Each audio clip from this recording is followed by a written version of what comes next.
Hi, my name is Leah Garriott, author of Promise, and I am going to read Beauty and the Clockwork Beast by Nancy Campbell Allen, the first chapter. So, Chapter 1. It had never been proven that Lord Blackwell had killed his wife, but then the man in question hadn't actually denied it either. The death of his sister the very next day hadn't helped matters at all, and rumors circulated and swirled, as rumors were wont to do. According to London gossip, the police had questioned him as a formality and then left him alone. Lucy Pickett pondered the rumors as the airship gained altitude. She stood at the railing and looked out at the dark London sky, wondering if it was wise to be going straight into the beast's lair. Cousin Kate insisted Blackwell Manor was haunted, and anything was possible, but Kate had always had a flair for the theatrical. The dramatic girl that she was, she'd gone and married into the Blackwell family. The night was awash in an ethereal glow that had little to do with charm and everything to do with fog and gas lamps. The air below Lucy was ribboned with even, controlled streams from the Tesla coil substations, providing convenient electricity for those who could afford it. The airship continued to climb, and Lucy left the cold night air of the outer deck and opened the glass-paneled door to the interior. The airship was nice enough, but when she compared it with those from her brother's fleet, she found it lacking.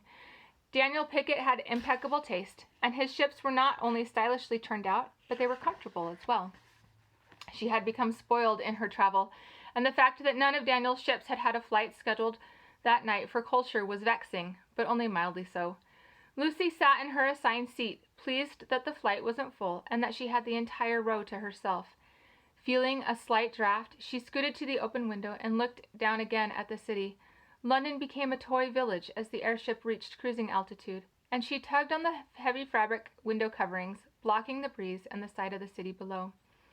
She returned to the aisle and, taking advantage of the absence of seatmates, lifted the partial black lace veil from her eyes and removed her stylish top hat to which the veil was attached, placing it gently on the seat beside her. The headpieces adorning feathers, lace, satin roses, and small goggles had withstood the rigors of her busy schedule in the few months since her purchase of it through London's premier haberdashery. Madame du Bois was the shop's most recent acquisition.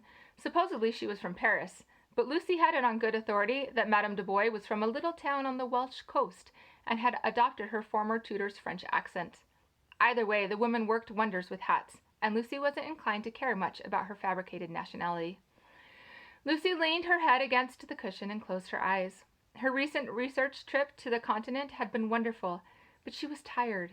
With any luck, she'd be able to catch an hour of sleep before the airship touched down in Colchester, seat of the Blackwell earldom, and her cousin Kate's new home. Kate, beautiful and vibrant, and earnest in her relationships, she'd fallen in love within a matter of days with the younger brother of an earl, then married and moved before the dust had settled from their whirlwind courtship. Daniel had been responsible for introducing the two, and Lucy was beginning to wonder if it had been a wise course of action. Kate seemed happy, but a letter awaiting Lucy upon her return from the continent had concerned her enough that she'd booked passage on the first available flight. With a frown, she pulled Kate's letter from her reticule, along with a still sealed missive from the Botanical Aid Society of London. Lucy, I am afraid. Jonathan is delightful and a very gentle husband, but this house, it has eyes, a presence, a ghost. I feel something watching me night and day, and Jonathan's brother, Lord Blackwell, can hardly be bothered with our concerns. He refuses to hire a medium to investigate the matter and insists there is nothing unusual. The man has no heart, I am convinced. What's worse, I fear I may be ill. My energy is lagging, and I have been enduring excruciating headaches. Lucy smoothed the creased paper. She'd read the letter at least 50 times, and she had to admit that, despite Kate's proclivities for storytelling, there was a note of uneasiness in the letter that had given Lucy pause the first time she'd read it, and every time since. For all of Kate's dramatics, she was as healthy as an ox and not given to bouts of hypochondria. She had always prided herself, in fact, on her robust health. For her to be ill, it might be nothing at all, or it might be something, and that was what had upset Lucy's sense of well-being. Lucy was content when those in her realm were happy, and very rarely had she ever come upon a circumstance she couldn't somehow manipulate for the better. She could host a ball and work a room to her advantage, barter and cajole, charm and finesse, and when she came upon stumbling blocks, she removed them one by one with relative ease. But Lucy wasn't a medium. It wasn't as though she would arrive at Blackwell Manor and be able to exorcise Kate's supposedly ghostly visitor. She wasn't even certain she believed in ghosts. Vampires? Shapeshifters? Zombies? They were all anomalies verified by science. And science she trusted. As an accomplished research botanist and public spokesperson for the Botanical Aid Society of London, she was comfortable with things she could prove with fact. Lucy considered what she knew about Kate's new brother-in-law, the Earl of Blackwell. Her brother, Daniel, had fought with Lord Blackwell in the war and spoke very highly of him. She had never met the Earl, however, and all accounts of the man were less than complimentary. It was readily acknowledged that he had a good head for business and had saved the family estate from ruin by marrying an American heiress. But he had few friends, and most people found him intimidating, if not downright frightening. The fact that Blackwell's young bride had died under mysterious circumstances 1 month after marrying him did nothing to aid his reputation. Lucy sighed and opened the envelope from the Botanical Aid Society. It was and to the point. While our search for the anti-vampiric assimilation aid must continue full steam ahead, Director Lark feels that you must enjoy a few weeks' holiday to rest and recuperate. While your time abroad was likely pleasant, she is well aware how little time you take for yourself. She insists that you do not darken the doors of these offices until well into next month. In response to your recent request, the following is a summary of what we've accumulated from the research team to date.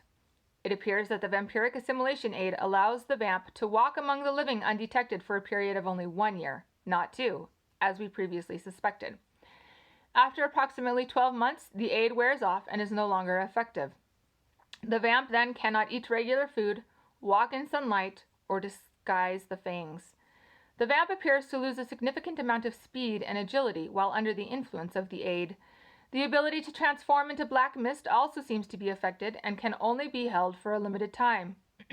Vamps in mist form may still inflict damage on victims, however requiring the immediate application of antivenom. We have just learned from officials in Glasgow that the vamp who ingests a significant amount of human blood can temporarily reverse the aid's limitations, but only for roughly 3 hours. Be on your guard. As always, Miss Pickett. While cloak and dagger stealth is not necessary, use discretion with whom you share sensitive aspects of your work. And be aware that while Bow Street tells us the threat to the public is significantly lessened because of the mandatory vamp banishment to Scotland, the recent advent of the vampiric assimilation aid has made it all the more easy for the undead to hide among us.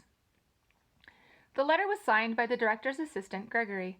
Lucy folded the paper and returned it to the envelope. She closed her eyes and suppressed a shudder at the unbidden memory of a young woman's body that had lain in a London alley, eyes wide open, skin unnaturally pale, blood drained. Evidence of green vampire venom had pooled around the signature bite marks at the victim's jugular vein, the skin gray and showing signs of decay. Though Lucy had already begun working at the Botanical Aid Society, it was that macabre sight that had propelled her to petition for a coveted spot on the anti-vampiric assimilation aid team. She enjoyed her work. It allowed her to travel and to study botanicals, and she was very content.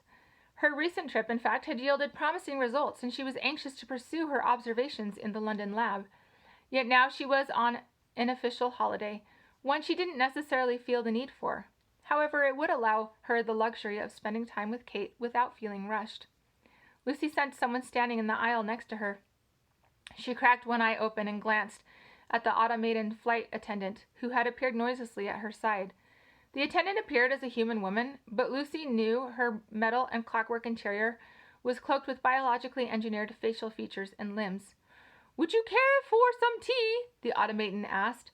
Her black eyes blinked mechanically. "No, but thank you," Lucy murmured.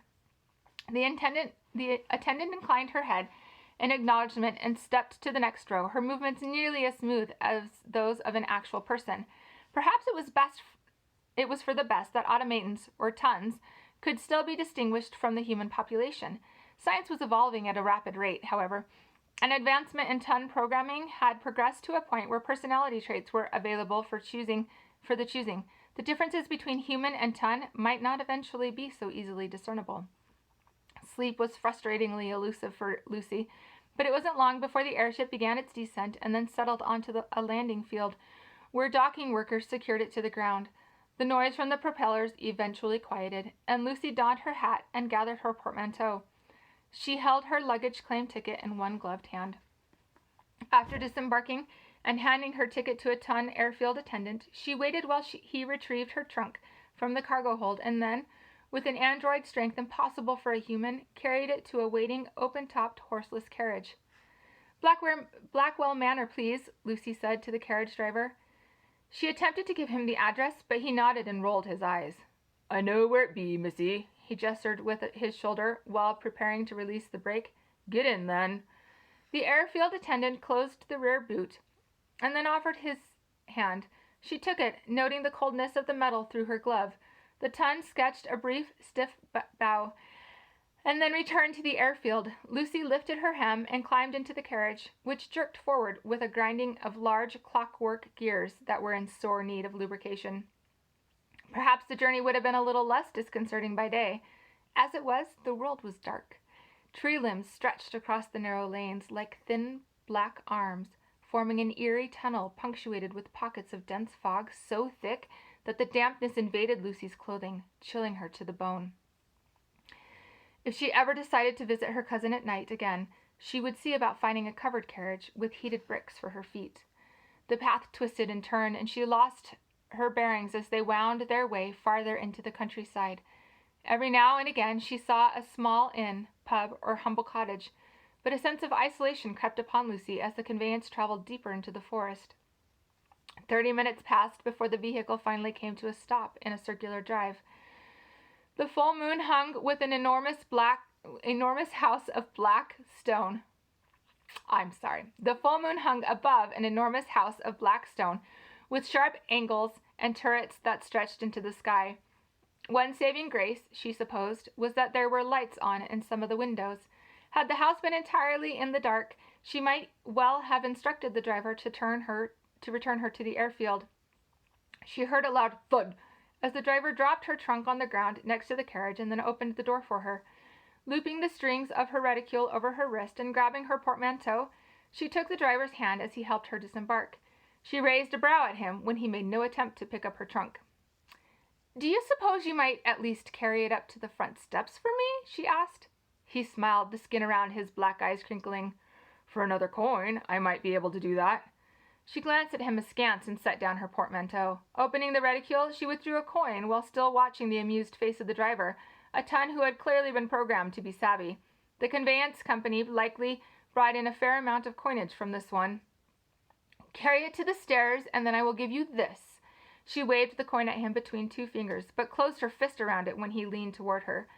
Eventually, trunk and portmanteau at her side, she found herself at the top of a wide stone staircase leading to a vast front porch that spanned the entire width of the house.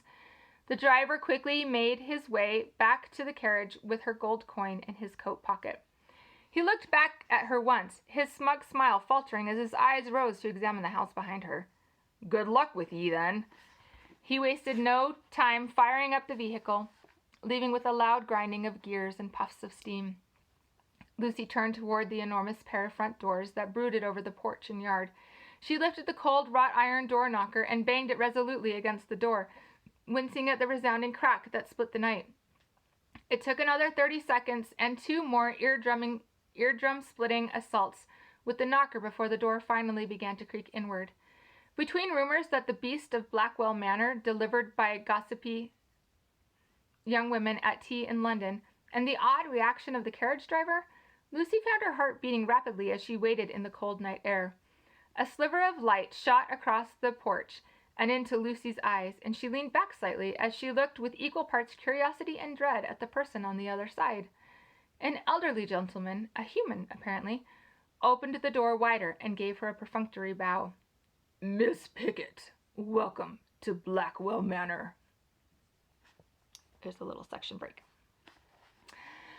Miles Philip Charles Blake, Lord Blackwell, sprawled in a stately chair before a hearth in the Earl's chambers at his ancestral hunting lodge, some 2 hours' journey on horseback from Blackwell Manor. He twirled a tumbler of amber liquid, wondering if he would actually drink it this time. He knew it was folly. When he drank, he talked. By his own edict, however, he was the only person in attendance at the hunting lodge aside from a skeleton staff. There was no harm in losing himself for a moment in the dulling oblivion the drink would provide. It wasn't wise for other reasons, however, not the least of which was that he would need his faculties about him for the next several hours. In his other hand, he held a cryptic note written with the use of a typewriting machine. I know your secret. It was the 9th such note he had received in as many months. He felt his chest tighten as the words stared back at him. He was no closer to discovering the note's author than when he received the first one, and that did not sit well with him in the least.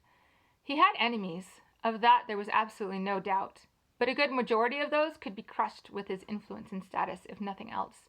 He couldn't control the world, however, and some felt they had nothing to lose. Leaning forward, Miles tossed the note into the fire. Oliver would be livid. His friend and former army captain was a consulting detective for Bow Street. As intelligent as he was ruthless, he had been collecting the notes, testing them in laboratories in an attempt to learn more about the person or entity who had sent them. As the flames licked around the parchment, first charring the edges black and then devouring the whole of it, Miles wondered how he would explain the foolish act of rebellion to Oliver. It was as though his world was spiraling out of control, and burning the paper had been one thing he could do to reclaim his life. It had been a stupid impulse, but Miles was not one who made a habit of doing stupid things. And Miles was not. Briefly closing his eyes, he reached into his pocket and withdrew an elegant copper watch suspended on a long chain. 4 hours. He had 4 hours. He tightened his fingers around the tumbler until the logical voice in the back of his brain told him he'd crush the thing if he continued. So he threw it into the fire also, noting with satisfaction how the thick glass shattered and the flash of the flame as the liquid hit it. It was the 3rd night. From midnight until dawn, he had to hope nobody was anywhere near the hunting lodge. I hope you enjoyed this reading of the first chapter of Beauty and the Clockwork Beast by Nancy Campbell Allen. And I hope you are surviving this period of isolation and quarantine, that you're healthy, and good luck.